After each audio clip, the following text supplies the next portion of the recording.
Hello everyone, welcome back to my channel. ಇವತ್ತಿನ special green peas ಇಂದ ಮಾಡ್ತಾ ಇದ್ದೀನಿ. ಹಸಿರು ಬಟಾಣಿ ಉಪಯೋಗಿಸಿ ಸಾಗು, ಕೂಟು, ಪಲ್ಯ ಎಲ್ಲ ಮಾಡ್ತೀರಾ, ಆದರೆ ಈ ರೀತಿ ಒಂದ್ಸತಿ ಪೂರಿ ಮಾಡಿ ತುಂಬಾ ರುಚಿಯಾಗಿರುತ್ತೆ. ಬರೀ ಪೂರಿನೇ ತಿನ್ನೋಣ ಅನ್ಸುತ್ತೆ, ಅಷ್ಟು ಟೇಸ್ಟಿಯಾಗಿರುತ್ತೆ. ಬನ್ನಿ ಈಗ ಸಿಂಪಲ್ ಆಗಿ ಕ್ವಿಕ್ ಆಗಿ ಹೇಗೆ ಮಾಡೋದು ಅಂತ ನೋಡೋಣ. ಮೊದಲಿಗೆ ಈ ಪೂರಿ ಒಳಗಡೆ ಹಾಕುವಂತ ಸ್ಟಫಿಂಗ್ ರೆಡಿ ಮಾಡ್ಕೊಂಡ್ಬಿಡೋಣ. ಒಂದು ಮಿಕ್ಸಿ ಜಾರಲ್ಲಿ ನಾನಿಲ್ಲಿ 1 ಬಟ್ಲ ಆಗುವಷ್ಟು ಹಸಿ ಬಟಾಣಿ, ಬೇಯಿಸಿಲ್ಲ ಹಸಿ ಬಟಾಣಿ, 1-2-3 ಪೀಸ್ ಆಗುವಷ್ಟು ಶುಂಠಿ, ಒಂದು ಸ್ವಲ್ಪ ಕೊತ್ತಂಬರಿ ಸೊಪ್ಪು, ಒಂದು 3-4 ಆಗುವಷ್ಟು ಹಸಿ ಮೆಣಸಿನ್ಕಾಯಿ. ನಿಮ್ಗೆ ಇನ್ನೂ ಸ್ವಲ್ಪ ಖಾರ ಬೇಕು ಅಂತಂದ್ರೆ ಇನ್ನೊಂದು 2 ಮೆಣಸಿನ್ಕಾಯಿ ಹಾಕೊಬಹುದು. ನೋಡಿ, ಈ ರೀತಿ ತರಿಯಾಗಿ ಮಾಡಿ ಇಟ್ಕೊಂಡಿದ್ದೀನಿ. ಈಗ ಒಂದು ಬಾಣಲಿ ಕಾಯಕ್ಕೆ ಇಟ್ಟಿದ್ದೀನಿ.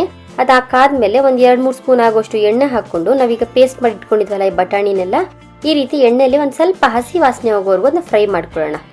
ಅದು ತುಂಬಾ ಚೆನ್ನಾಗಿರುತ್ತೆ, ಟೇಸ್ಟ್ ಕೂಡ. ಒಂದು 2 ನಿಮಿಷ ಅಷ್ಟೇ ಈ ರೀತಿ ಫ್ರೈ ಮಾಡ್ಕೊಂಡಿದ್ದಾದ್ಮೇಲೆ ಅದಕ್ಕೊಂದು ಅರ್ಧ ಸ್ಪೂನ್ ಆಗುವಷ್ಟು ಉಪ್ಪು ಹಾಕೊಂಡಿದ್ದೀನಿ ಅಷ್ಟೇ. ಇದೆಲ್ಲ ಈ ರೀತಿ ಮಾಡ್ಕೊಳ್ಳಿ. ನಾನ್ ಸ್ಟಿಕ್ ಪ್ಯಾನ್ ಏನಾದ್ರು ಉಪಯೋಗಿಸಿದ್ರೆ ಅದು ತಳನೂ ಈಗ ಆಗೋದಿಲ್ಲ.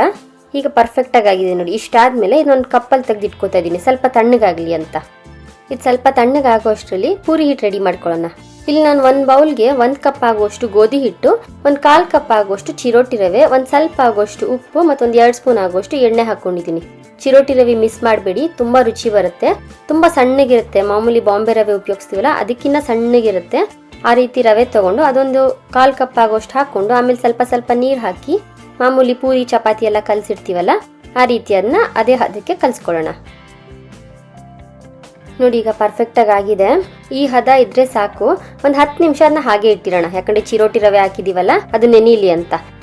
ಈಗ ಚಿಕ್ಕ ಉಂಡೆ ಮಾಡ್ಕೊಂಡು ಪೂರಿ ಲಟ್ಟಿಸ್ತೀವಲ್ಲ ಆ ರೀತಿ ಲಟ್ಟಿಸ್ಕೊಳ್ಳೋಣ. ಒಂದು ಸ್ವಲ್ಪ ಚಿಕ್ಕದಾಗಿ ಈ ರೀತಿ ಲಟ್ಟಿಸ್ಕೊಂಡು ನಾವಾಗಲೇ ಪ್ರಿಪೇರ್ ಮಾಡಿ ಇಟ್ಕೊಂಡಿದ್ದೀವಲ್ವ ಸ್ಟಫಿಂಗು, ಆ ಗ್ರೀನ್ ಪೀಸ್ದು, ಅದನ್ನೆಲ್ಲ ಮಧ್ಯದಲ್ಲಿ 1 ಸ್ಪೂನ್ ಆಗುವಷ್ಟು ಹಾಕಿ. ತುಂಬಾ ಹಾಕಕ್ಕೂ ಹೋಗ್ಬೇಡಿ, ಅದು ತುಂಬಾ ಹಾಕಿದ್ರೆ ಲಾಕ್ ಆಗಲ್ಲ, ಆಗ ಎಣ್ಣೆ ಎಲ್ಲ ಕದ್ಡೋಗಿ ಸ್ವಲ್ಪ ಕಪ್ಪಗೆ ಆಗ್ಬಿಡುತ್ತೆ.